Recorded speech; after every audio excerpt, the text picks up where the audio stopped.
"It takes courage to grow up and turn out to be who you really are," is a quote that suits any situation in life. As you can see, the person we are about to introduce has courage and lots of it. She is a fighter, a believer, and a defeater. She never backs down and will always live life to the fullest. Who is she, you ask? Betty is a loving wife, mother, grandmother, and friend to so many, and she is always there to offer all she can and more. Whether it be a hand to hold, an ear to listen, or some coconut bras, grass skirts, and lace to wear on relay day, she's the lady to turn to. And don't worry, beside her would be her loving husband of 54 years. And of course, you cannot forget her pride and joy, her 4 amazing children along with their significant others, and her 8 wonderful grandchildren. As her daughter Susie would say, people say it takes a village to raise a family, but we believe it takes a community to support and make a survivor. Well, Mountaintop Relay, we proved it. According to the doctors, Betty was not supposed to be standing with us here today. But with our efforts, along with the family's support of Betty through thick and thin, she was able to celebrate yet another birthday and is still at the top of her game. Now, without further ado, we would like to introduce to you a wonderful friend and cancer survivor, Betty Ambrose. We'd also like to invite Betty's husband, children, and grandchildren to join her at this time.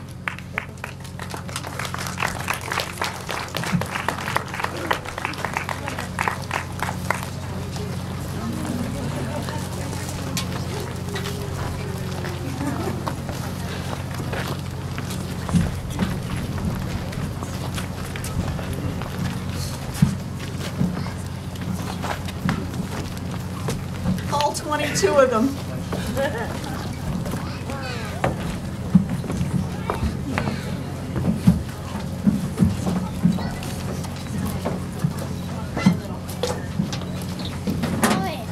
Thank you, Shannon and Sarah, for those kind words. And hello, Relay friends. Thank you for having me tonight and asking me to share my survivor story. I'm no stranger to this Relay for Life walk. I walk this track in support of my family and friends fighting this fight.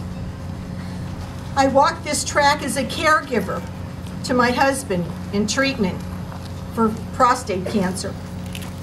I walk this track in support of my own granddaughter battling cancer at 17 years old when she was just a senior at this high school, Crestwood High School. She was diagnosed with a malignant synovial sarcoma in her right leg. After 5 surgeries and 2 months of radiation treatments, in May of 2007, I cheered for her as she made the survivor's lap on crutches. Then 16 months ago, in January 2011, even after 4 surgical procedures, I was diagnosed with 4th stage clear cell endometrial cancer. This type of cancer is very rare, very aggressive, and with no experiments or treatments or research trials going on. My doctor somberly told me that if I do nothing, I would have 5, maybe 6 months to live, meaning I would not even make or be alive for the Relay for Life at 2011. So the doctor insisted that we at least try something. He and his colleagues would try to put together a chemo treatment plan they hoped would help me. And if successful, I would have to go through 16 more weeks of radiation treatments. I was in a lose-lose situation. No guarantees that if I did take the chemo treatments, that they would work. But I had everything to gain by trying. With the support of my husband, children, grandchildren, extended family, and many friends, I started the treatments.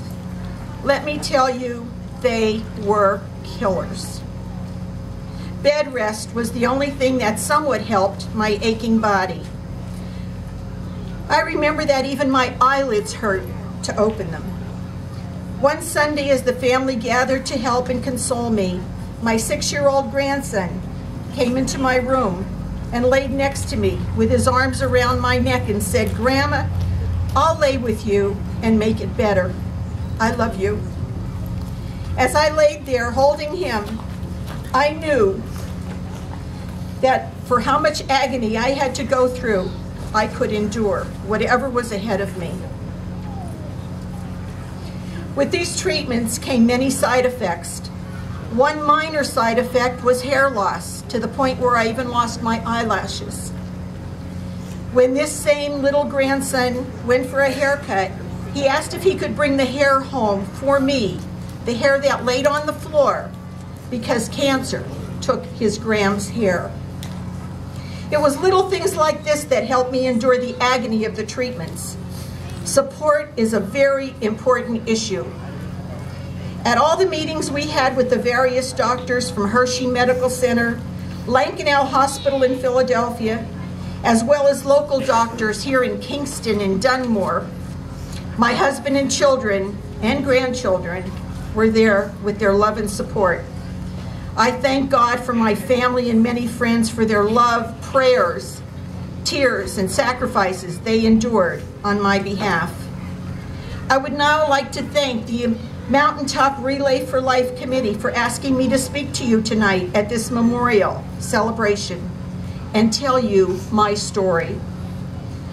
At this Mountaintop Relay, just 1 year ago, I made my way to the track in an attempt to walk the lap of cancer survivors with the aid of my husband by my side.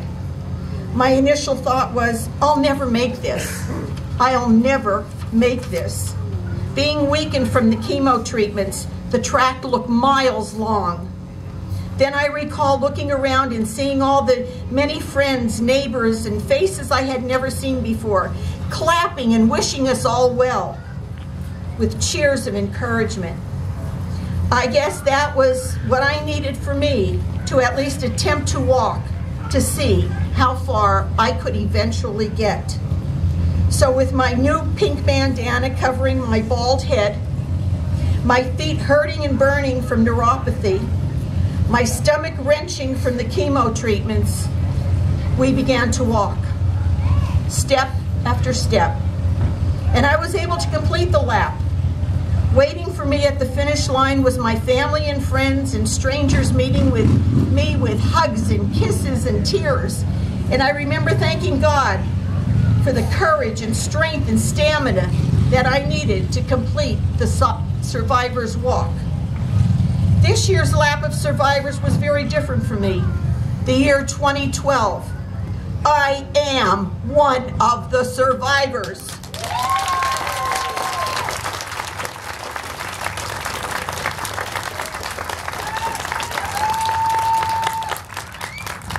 This year, as I walked the survivor's lap, tears still flowed, but the tears were tears of happiness and tears of gratitude to all of you for the many prayers, the encouragement,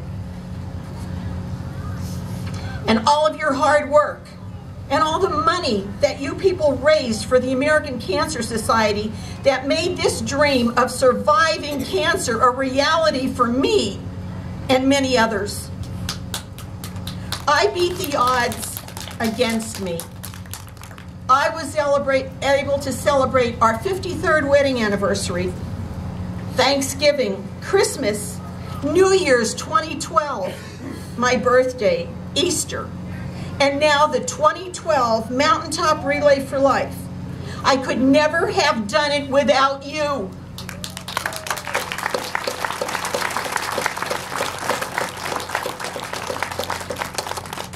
Now, as we remember at this Luminary ceremony, all those that have been affected by this cancer, as well as those that have fought the good fight. We are fighting back. We will conquer this monster lurking in the shadows, trying to take our loved ones from us way too soon. All of you are the answer. With all your hard work and many hours of dedication and sacrifices you have made, getting this Relay for Life together for the benefit of the American Cancer Society that they can carry on the work of research that has been started to eradicate this disease.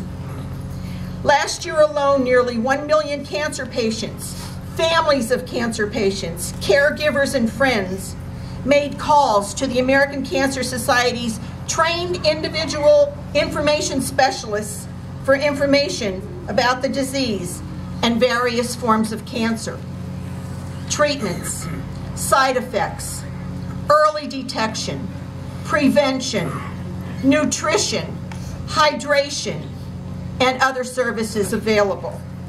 Here at the Mountaintop Relay for Life, we are a part of 3 million volunteers to make opportunities like this happen for everyone.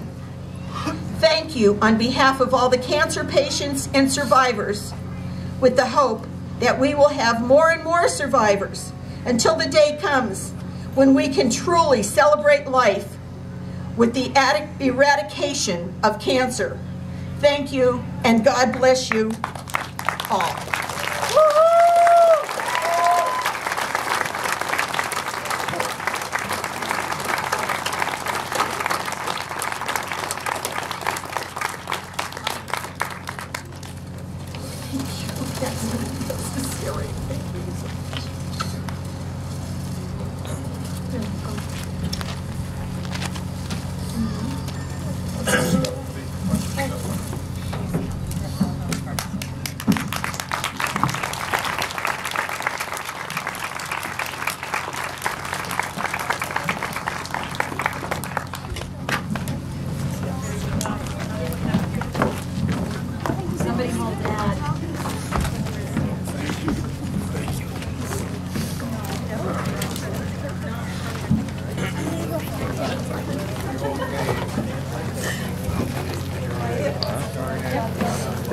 Yep.